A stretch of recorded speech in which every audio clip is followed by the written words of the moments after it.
Welcome to Property Management System Radio with your host, Marc Cunningham, helping property managers do better. Hey everybody, welcome. We're going to be talking to Mike Giallanza, and Mike Giallanza has a really cool story on how he grew and then sold his property management business.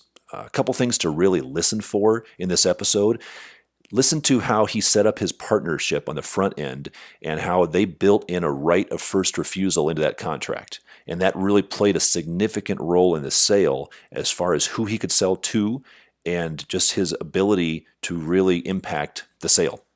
Listen for also how he grew the business with the mindset of always wanting to sell someday. And so what things he did as the business was growing year after year after year, the things he did from an operation standpoint that made it saleable, and how he valued the business as well.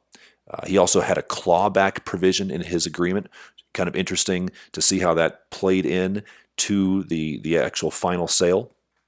And there was one little hiccup that they found in the closing, which is kind of interesting.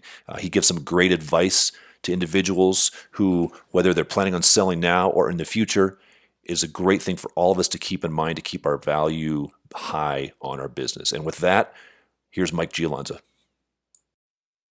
Mike Giallanza, welcome to Property Management System Radio. Thank you, Mark. I appreciate the opportunity. So, full disclosure to folks listening, Mike and I are friends. I know Mike, and we're actually, I guess you could kind of consider us competitors to some extent, right?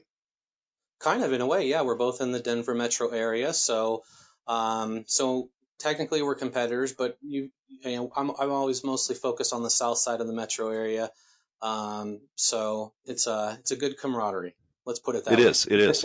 Yes, we're in kind of different submarkets, and I think we've always we've made each other better and have worked closely. And I appreciate you taking some time to come on today, Mike. And Mike recently sold his business, which is kind of what everybody dreams of at some point, right? I mean, that end plan, that exit plan. But tell us about how you got into property management, Mike. Sure, absolutely. I grew up with a father who was in the business. I didn't actually focus on it in college with my degree, but after a little while, I started to want. It just came to the forefront. Investing was something I always loved, the stock market and real estate investing. So I actually started with my first home. I turned it into a rental property, and then I decided, you know what? I'm enjoying this. This is a lot of fun. I want to have more rental property, and I want to help other people do this as well. So I became a realtor in 2005, and ever since then I've been, I guess you can say, kind of a hybrid full-service realtor in that I do both sales and property management, and primarily single-family homes, a little bit of condos and townhomes, but primarily single-family homes, and over the years did a lot of work with investors. Part of our niche has been working with a lot of military and government personnel. And that's actually the team that I first joined. We're both former military members. And I just had realized with my first home through military people literally living right next to me and another two on the same street, that it was basically a revolving door. About every few years, they would move in, move out, rinse and repeat. And the realtor who started to rent one of the homes on the street, I literally just saw his sign and I called him and I explained to him what I wanted to do, that I would like to be able to rent my home to hopefully a military tenant. And is that something that he does? And lo and behold, he was a retired officer from the Army and had been a defense contractor for a while and had built up quite a portfolio of rental properties. So it just became the perfect opportunity for me. So was with that team since 2005. Very cool. So when you say you were with that team, what does that mean? So they had a Sure. business and you came in as a partner, or how did you work that? Great question. So I was brought on to help out with both sales, primarily listings, and buyers, trying to help out more investors buy more rental properties, and also regular clients who just wanted to buy their own home with relocating to the area. So I was not an owner. In 2012, I had the opportunity to branch out and open a second office, if you will. We set it up kind of like a quasi franchise, in that the two main owners of the original office still held a minority ownership interest in the new office, and I became the majority owner. So same name with the location tagged onto it, to build branding identity, to continue building that. And that was an opportunity for me to, from the onset, yes, I was part of a team, but they were both the um, owners of that business. And then again in 2012, I was able to kind of break away in a way. They still were part of it, but I was the majority owner. I was the managing broker, running the new office. In essence, I took my portfolio over the years. I built up a portfolio starting from zero, built that up to about 108 properties. 105 actually came with me. There was a few lost in the transition, and that became the new business entity, from 2012. And then the sale just happened here, between April, May, and June was the time frame for the sale this year in 2018 of the new entity. Very cool. Oh, so many questions just right there. So that was Stars and Stripes. Is that correct? Correct. Stars and Stripes Homes. Still a very, very well run entity with both owners in place. One's technically retired, but still the co-owner. And they're doing very well. Very reputable entity. Great team of people over there. And my office, we decided to call it Stars and Stripes Homes DTC. DTC is just an acronym for the Denver Tech Center. For personal reasons with family location for school. I've always lived on the South Metro side of Denver, and I wanted to have the office close to the high school that our kiddos would be attending, and have now attended. So that was the reason for choosing the Stars and Stripes Homes DTC name. We decided we'd still, again, technically two separate entities. So I had my own website branded to look very similar, but different enough so people could distinguish the two, especially tenants when they had to go online and pay rent. And but still utilizing the same, in essence, property management agreement, lease, et cetera, et Got cetera. it. So we were Got it. really running kind of like a franchise model, if you will. But having said that, Okay. I still had autonomy to do what I wanted. And you were the majority owner, and you had two minority partners then. Correct. Correct. Okay. So what made you then, 2 years ago or a year and a half ago, what made you start thinking about wanting to sell? Fair question. The I think the timing was right. I really wanted to hold out for a couple more years originally. My initial plan was truthfully to downsize the company tremendously. Um, but but the reality came sweeping in, saying, it's going to be better just to sell the whole thing as one entity, not try to parse off the majority of the properties. Um, Part of that I should probably mention is my partners. We had written in our agreement with creating the new entity, that they did have a right of first refusal to purchase the company, and one of the co-owners ended up being the purchaser of the DTC entity. Um, so so that played into it. Ideally, I really did want to wait until 2020, when my youngest will graduate from high school and head off to college. But honestly, the stars aligned, and it ended up working out for the best that it happened now. Part of that is because when I broke away to start the new office and brought my portfolio of 105 properties with me, um, the market wasn't. This was 2012, so we were still nursing ourselves back from the Great Recession. Some markets were still not doing very well. Denver started moving along, though, a little bit quicker than many other cities, and frankly many other states. So the sales part of the entities, came back to to the mix, where I'd always wanted to run the business as kind of a 50-50. I really truly wanted to split my time equally between sales and property management. Obviously, during the Great Recession years, it was more focused on property management, but things started to pick up in 2013, 2014. 2015 and 2016, honestly, were record years for me on the sales side. So I started to realize that as the portfolio was being liquidated, if you will, and I was bringing in new properties, I kind of had settled at a level of about 75 doors, and I felt very comfortable at that level since about 2016. So through regular attrition, and then of course with most of those getting the sales on them, and then bringing new properties on, I was able to basically balance out and keep at that equilibrium of about 75 doors through the sale this year. It just felt like the timing was right to say, okay, this has been a great run. It's been a great partnership with my two co-owners, but I just felt like now is the time to make a move and decide to sell. The So portfolio had you, Mhm.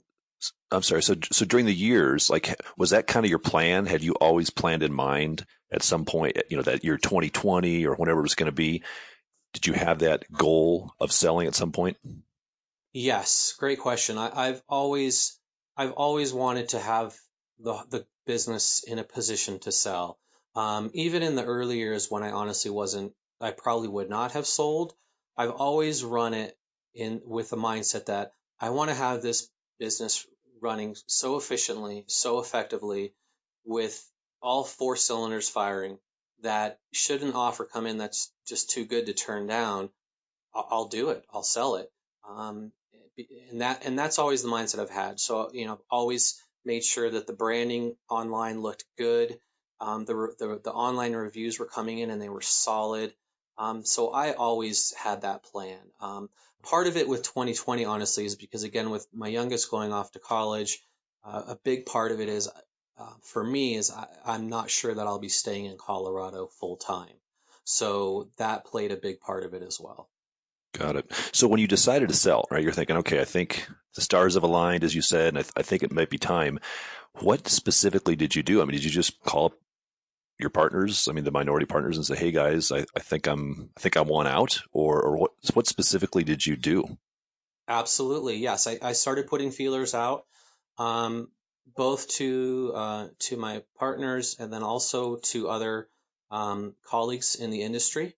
I wanted to make sure, even though there was a right of first refusal with my business partners, one, I didn't know at the time if they would be interested, and two, I wanted to make sure that, frankly, I had Plan B lined up. It's the same thing I do with my listings. Frankly, I want to get the best deal I can, and I'd rather it's that old saying, would you rather have a bird in the hand or two in the bush? And so for me, I wanted to make sure that I was setting myself up that in no way, shape, or form whatsoever was I coming across in some type of desperation mode to sell my business. That's I good. wanted to come from a position of strength. So again, with always in the back of my mind thinking, eventually I'm going to sell, I'm going to sell, I'm going to sell. I was always making sure that I was doing everything I possibly could, from the management agreement to the strong lease that I have, to the online presence that I have, to receiving, best property manager award 2 years in a row from a third party company. All these things lined up together so that I would be coming from a position of strength. So as you're deciding, as you said, to kind of put feelers out there, were those like phone calls to people you knew? Did you use a business broker? How did you do that? Yeah, great question. I went directly. I did not. I decided to not use a business broker again. With having the right of first refusal written into my agreement, I didn't think it was a worthwhile endeavor to bring a business broker in. Also, I did speak with one, and frankly, the fees were, in my opinion, not worth it. Um, as realtors, I think we're good enough at selling things on our own, listing things on the market on our own, that I didn't feel that was a value added move for me to consider after that one very brief conversation. So yeah, I just sent out feeler emails to my colleagues, and then again to my business partners, and then a couple phone conversations after that to continue uh, massaging the conversation, so to speak. And did you get a lot of interest? How many people responded back? Yes, Mike, let's talk about this. Yes, absolutely, absolutely. Everybody that I spoke with definitely expressed interest. And how many And people? part of that How is, many I people think, were? because oh, go I'm ahead. I'm sorry. sorry. How many people did you have kind of in the potential pool there that you were working with? So, not including my business partners, I had three other people that I knew would buy my company in a heartbeat. Wow. And did you go to them with kind of a valuation in mind? Yes, I knew exactly what I wanted, and I held firm. Um, for me, uh, truthfully, if I were in a situation like I think most people are, mine's maybe a little unique where I have business partners and we had a very strong agreement coming out of the gates with the right of first refusal. If I was not selling back to them, I most likely could have sold for a higher multiple than I actually did sell um, for the right buyer. And what I mean by that is I knew I had more value in my company for somebody who wanted to come in and literally just take over everything. So not a typical Narkom buyer, who wants just the accounts, but somebody who would want to take over the whole thing, the back end, get my website, get all those online 5-star reviews that I have, um, and who wants to similarly be a hybrid realtor on the sales side, because I had a consistent track record of selling homes. And for those folks that don't, you referenced a NARPM buyer. For those folks that aren't familiar with that, what Sure. is NARPM? NARPM is the National Association of Residential Property Managers. So it's an Okay, organization across the country. Actually, I think it's even out of the country, but people who focus on residential property management, similar to being a realtor. As a licensed agent, you don't necessarily need to be a realtor, but you want to be part of that association if you're serious about the business. NARPM is the same on the property management side. If you're serious about property management, you really should be a member of NARPM. got it. And So so, as you're valuing this business, you said you did it kind of as a multiple of earnings. I mean, maybe what was it, percentage of EBITDA or several times, or I mean, what kind of multiple were you looking at to value your yes, business? I actually did it as a multiple of my management fee. So I didn't base it off of the EBITDA. I had looked at some matrix that would base it on SDE, which is an acronym for Seller's Discretionary Earnings, which is basically profit plus whatever you pay yourself as an owner. I figured the best way for me to make it as simple as possible, and this was done primarily talking with other property management company owners who had either sold or purchased over the past several years. I decided the simplest way would just be to use a multiple of my management fee, um, And what was that go from multiple? there. I held firm at 1.5 times my management fee. Okay. Okay. So one and a Revenue. half times, so 1.5 times management fee. Now, did you have a lot of other income to the property besides the management fee, or was that the primary source of income for the way you were structured? And by It's a that, I lot. guess maybe Sure, I sure. guess maybe what I mean is just to clarify that, like, did you have leasing fees and application fees and admin fees and other things that Correct. were in excess of the management fee? Absolutely, yes. And that's why I felt that the 1.5 times was validated because of the consistent track record of a certain number of homes per year that would typically be rented, the application fees, lease move, admin fee, etc., NSF fees, application fees, all those ancillary fees, do add up to good, nice percentage of the revenue. And then for me, the other variable was knowing that I have the track record of sales from the portfolio. Um, I felt that allowed me to get a higher multiple. Again, if it wasn't for the right of first refusal, I would have pushed for a 2 times multiple. I don't know if I would have gotten it, but that's what I would have started at if I was selling to somebody else. Okay. But having said that, I know from speaking with other colleagues of mine that is rich for the Denver market. So And just to be again, clear, that 1.5 times is just 1.5 times management fee only. You weren't adding in correct, your other income streams. just the management fee. Okay. Okay. So you have this number in mind. You go to your partners, you go to these other individuals, and did your partners express immediate interest? What was their response? Yes, immediate interest, without a doubt. So the ball was rolling. Um, Lawyer was hired by the purchaser.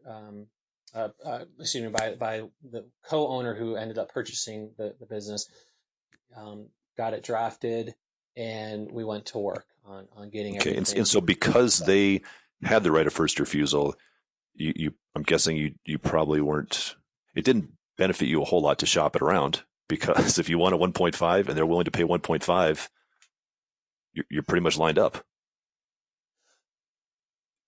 In some regards, yes. Although apples to apples, there were some differences. So some other things were negotiated. And what I mean by that is sometimes timing. So, for example, I made it very clear that I wanted a certain amount down up front, and I wanted the remainder paid within a certain time frame. Apples to apples, sometimes in the negotiation of buying and selling a business, there's what's referred to as a clawback provision, and I was very adamant on what I would agree to, which was nothing past the end of this year. Again, with the sale happening between April and May of this year, so I made it crystal clear I'm not doing a 1 year or 2 year clawback. So apples to apples, that would have played into it, in terms of just like with the sale of a home, there's more than just the offer, the price itself.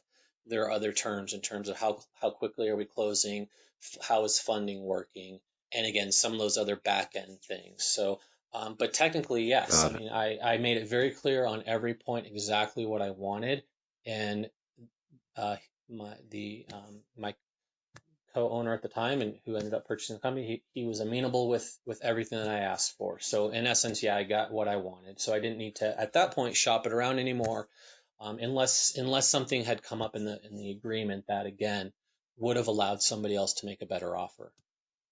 Got it. So for those folks listening that aren't familiar with a clawback, obviously if anybody's selling a business, the ideal is the seller's going to come in. The buyer's going to come in and write you a check for that 1 times 5 management fees, and you walk away.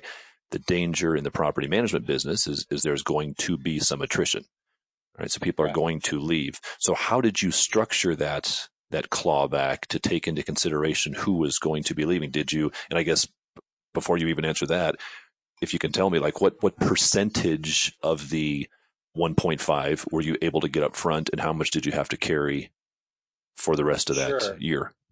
I was fine with half of it up front and the other half by the end of the year. I would not have taken less than half up front. And I didn't ask for more because for me personally, it didn't, I was okay with that. Let's put it that way. I didn't want to, I didn't want to expect a 75% or 85% upfront payment. I knew that even if this particular person didn't buy the company, the other three parties that I was speaking with, let's just say I wasn't worried about their finances.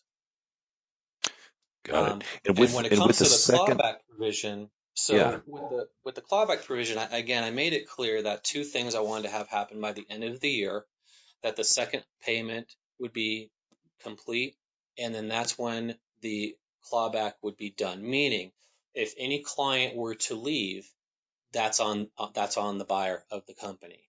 And I explained it to him. I said, the way that I'm looking at this is that I'm handing you the golden ticket. You have wonderful clients. I know these are more commercial property terms, Class A, Class B, Class C properties, but to use the same terms for single family homes, 90% of my homes were Class A, and then the other 10% were Class B. So I had very nice homes, which I attract very nice tenants, and my clients were good. I had already gotten rid of the ones the problem clients. So in essence, I explained to the eventual buyer that if something happens 2 or 3 months down the road, so let's say it's October or November, that's on you, because I've set up a system that we are smooth sailing. We are as efficient as possible.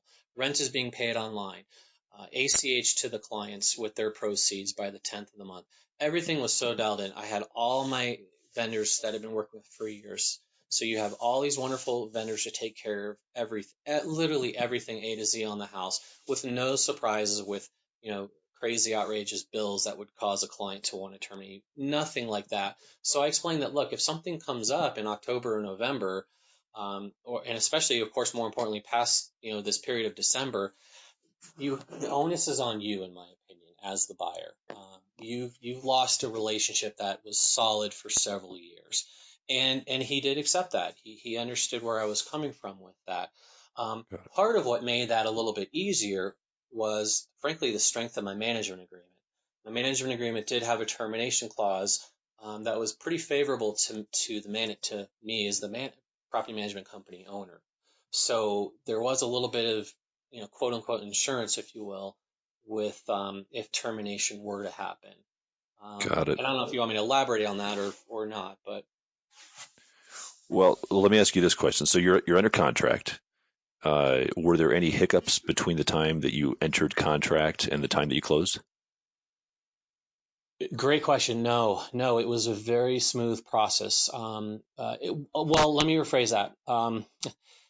From in terms of all of my paperwork and all of my handling with my clients, and let's just say, summing up with passing the baton to the new company, everything was awesome.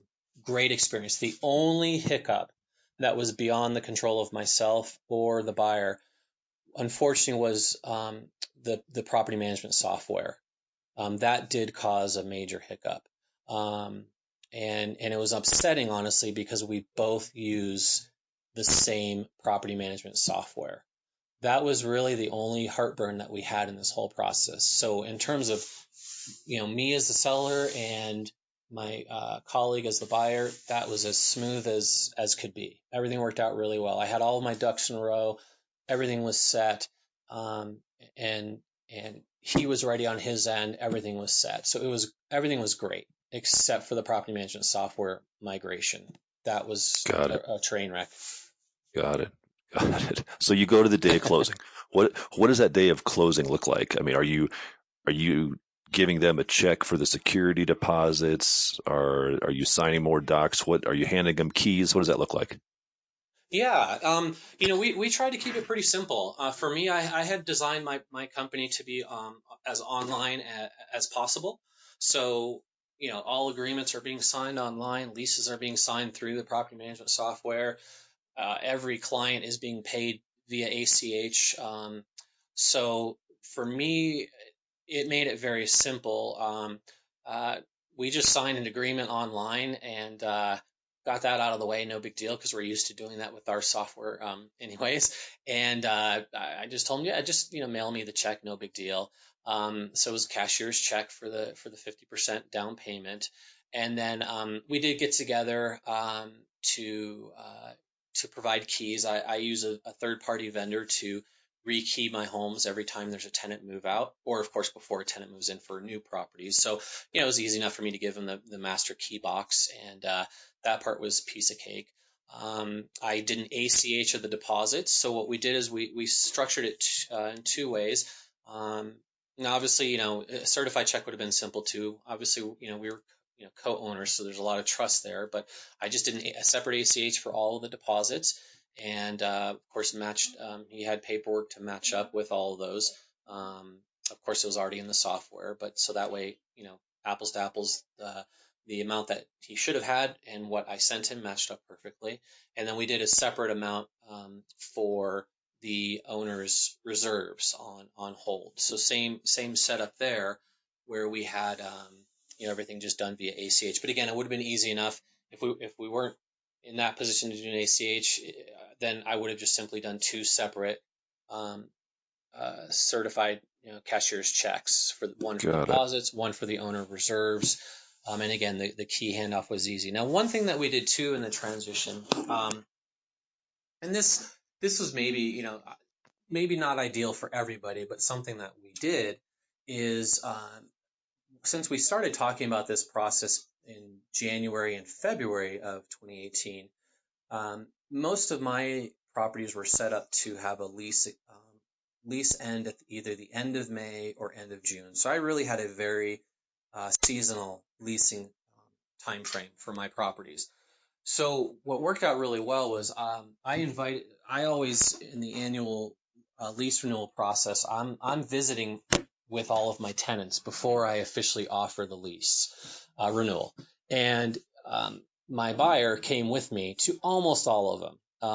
Obviously scheduling played into it with some of them, but 90% of the properties he actually visited with me. So it was a great way for him. Of course, in the buying process, I provided him with a list of the properties, a very simple Zillow search for him. He clearly could have pulled them up and looked at them and seen my photos. He would have been able to very easily, see how nice of a portfolio I had. Of course, he was already familiar with it, but for someone who wasn't, but doing that visit really kind of solidified two things. One, it allowed him to set the stage with the tenants in terms of starting that rapport with them, and for us as a team to let the tenants know what would be happening with the transition, and then also for him just to be able to check out the property and get a good feel for it and get that comfort level. So again, I know that's not going to happen all the time, but in our situation, it was actually, I think, it really made the process as smooth. It made it smoother because there was that comfort level right out of the gates. So on his end, very little trepidation in terms of, okay, like, well, what am I getting? How is there a large percentage of deferred maintenance in the majority of the properties? For him, that was answered very quickly because he got to visit them and meet the tenants. So that really helped out a lot in our transition. Timing, I think, was important. That's why I wanted to do it too. Right as the leasing season was getting going, because I thought kind of makes sense for the tenants who are going to renew. Great, no big deal. But if there is going to be turnover, it makes sense for the new business, in my opinion, to take the baton from there and be the ones to lease out the home. So for me, that timing was, I think, ideal. So one thing I'm curious about is how involved did they want you to be after the sale? I mean, do they want you working for them for a while? Do they want you on call, or was it like hey, here's your money, goodbye, see you later, Mike? Yeah, I think every sale will be unique when it comes to that part in terms of what the buyer expects or maybe needs and what the seller is willing to offer.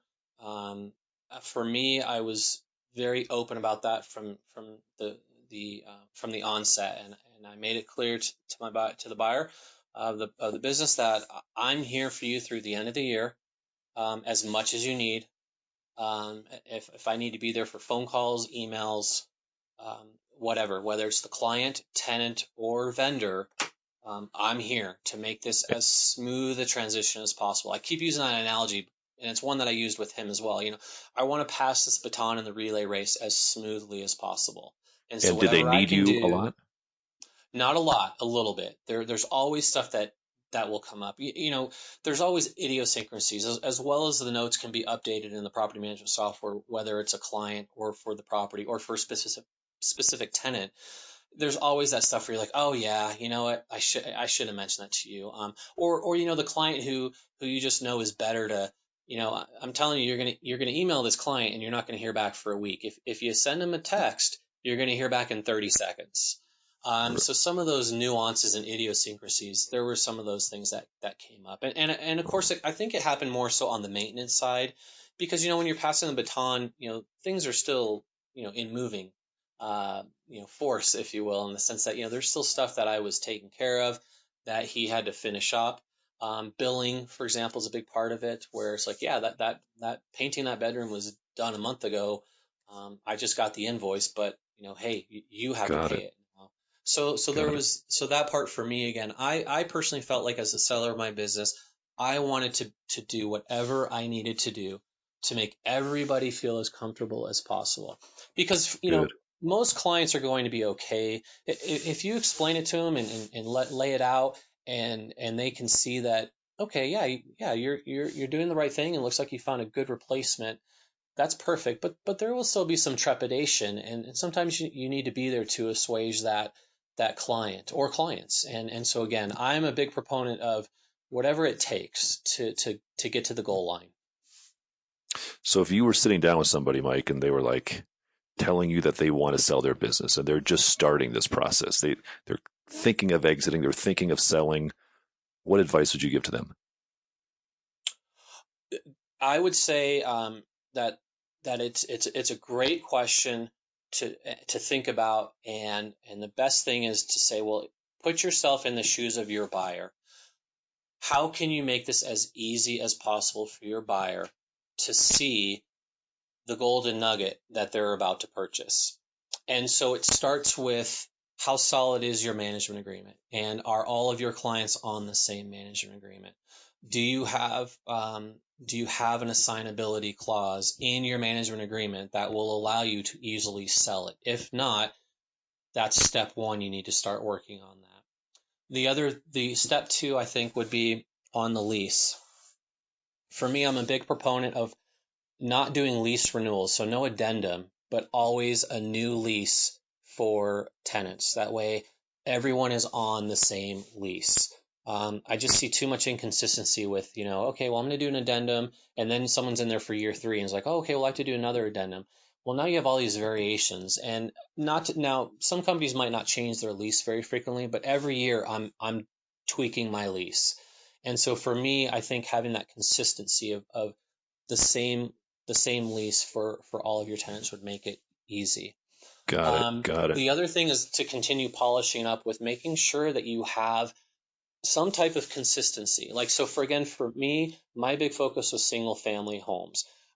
For some companies, they might be condo experts, and the majority of theirs is condo. So I think, again, consistency in that, you want a buyer who's going to come in and feel comfortable with, okay, well, that makes sense. I'm buying a portfolio of a lot of single family homes. Okay, maybe there's a sprinkle of some others here.